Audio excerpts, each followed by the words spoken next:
What happens is, you and I, specifically you who are in elementary school, who are in your adolescence, you need to start developing a vision right now. Oftentimes, this is what I often do when I meet someone like you guys. I ask, what do you want to do when you reach high school, when you reach college? A lot of people, they shake their shoulders like this. I don't know. Sometimes there are many who are in college and they say, I don't know. So then, where are you going? What is your path? Define your path. Your direction is fixed by your vision. What you visualize about your life, where you are going, that will take you to where you end up 10 years from now, 20 years from now. So every night, every day, sit down. 6 months from now, where am I going to be? 1 year from now, where do I see myself? Ask yourself every day and then examine yourself. Where am I? 6 months from now, write it down. And then 6 months later, see, did you reach that place? Did you make... No, I'm not talking about like everyday goals, like basic things, like the bigger picture. If you are here in the madrasa, 1 year from now, I want to complete the Quran al-Majid. I want to have 1 juz memorized. I want to start this book. I want to have finished this book. I want to have corrected my salah. And then from a worldly point of view, I want to have A grades. I want to be on the honor roll. All these things. Examine yourself again and again and again. Because the beloved Prophet of Allah, the coolness of our hearts, the one by whom we will enter Jannah, the one by whom we received Iman, sallallahu ta'ala alayhi wa sallam, told us, and this summarizes my point and makes my point in the most beautiful way. The Prophet alayhi salatu wasalam talked about how you can recognize your Lord. This is something maybe you might not be comprehending. Some of you are too young maybe right now, but I think the older guys will relate. The older sisters will relate. That how you understand your Lord to be, that is how you will find Him.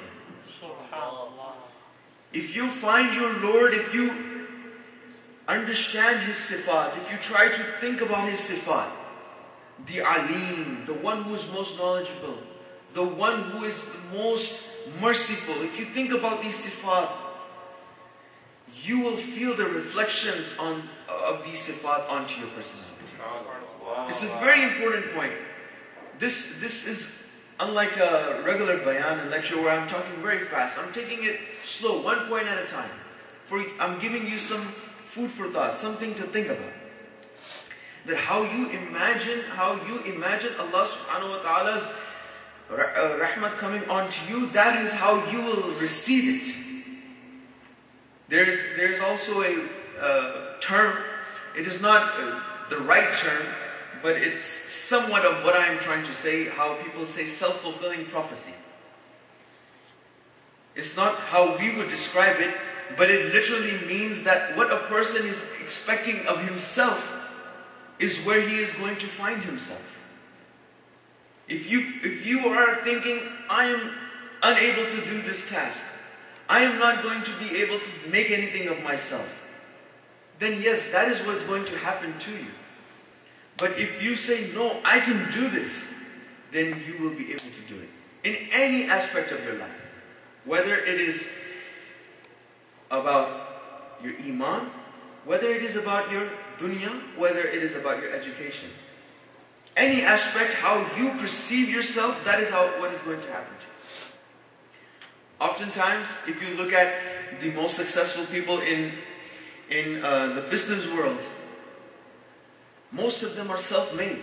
Yes, there are some who inherited from their forefathers, some of them who, struck it rich by lotto or all these kinds of things, but that's merely luck.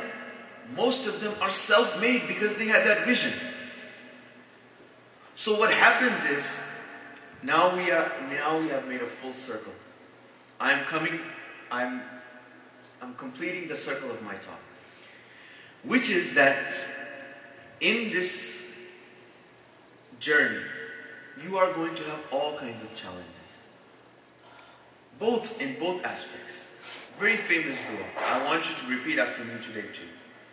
Rabbana Adina Fid Dunya Hasana Wa Fil Akhirati Hasana. See, Allah Azza wa Jal's beloved Rasul loved this dua. He loved it. He read it a lot. It means, oh Allah, give me the goodness of this world and give me the goodness of the Akhirah. That is what our vision should be. That we need to be successful in both places. It isn't enough to deprive yourself of one aspect. Become good. Make yourself stand out. Leave a mark. When you, at the end of your life, are about to leave, you have left a mark. You have left a mark on your family. You have left a mark onto the people. You have done something in some way. You don't have to be written about in the encyclopedias. You don't have to be written about in the history books. But you must have made a mark in some way. You must have changed people's lives in some way. You must have been useful to the people around you, to the world around you in some way. Don't just sit in the homes. Go out and be resourceful. Be something. That is what a perfect believer is supposed to do. That is what a perfect believer aims to do. Make something of himself grand. So as we go through all these challenges, as we go through these journeys, we will face a lot of challenges.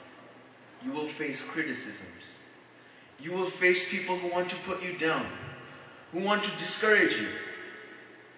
If you come to the masjid, they will stop you there too. If you go and want to study, they will stop you there too.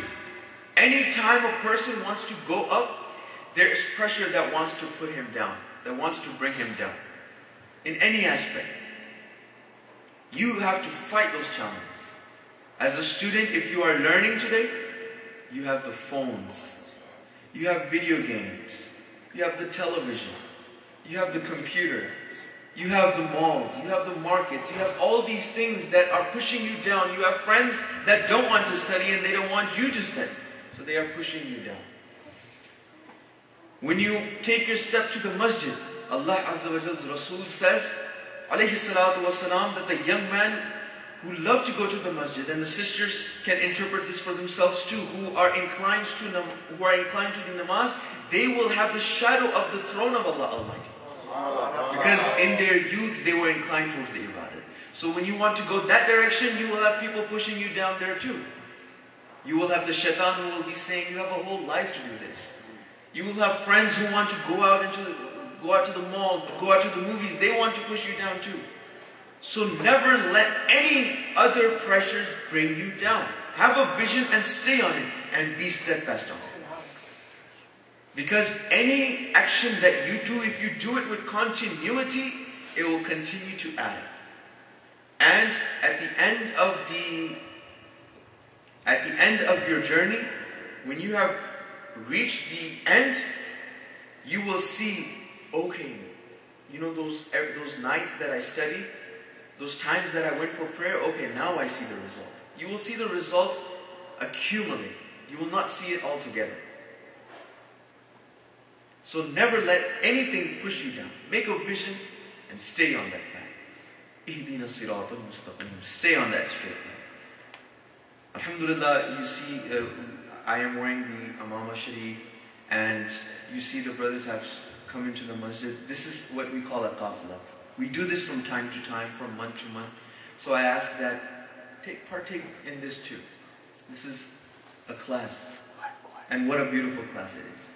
So make niyat, inshallah, that the next qafla that will take place, those of you who are 15 and above, you can definitely partake in it. And make intention right now. Inshallah. And then you have, mashallah, a scholar with you who is here, Hazrat Naimi Sahib. Be in his company. Just be in his company. Shaykh Jalaluddin Suyuti rahmatullah alayhi says, even if you are not discussing anything with an alim, if you are just with him, you will still benefit. You will still not walk away empty-handed. So, think about these things. وَمَا عَلَيْنَا إِلَّا الْبَلَاغُ. Answer. Kiss his hand. Yes. Islam teaches us to respect our elders and our shuyukh, our alims, by kissing their hands, just like we do that of our mother and fathers. So each one of you, when you shake your hands, make sure you kiss the hands of the shaykh.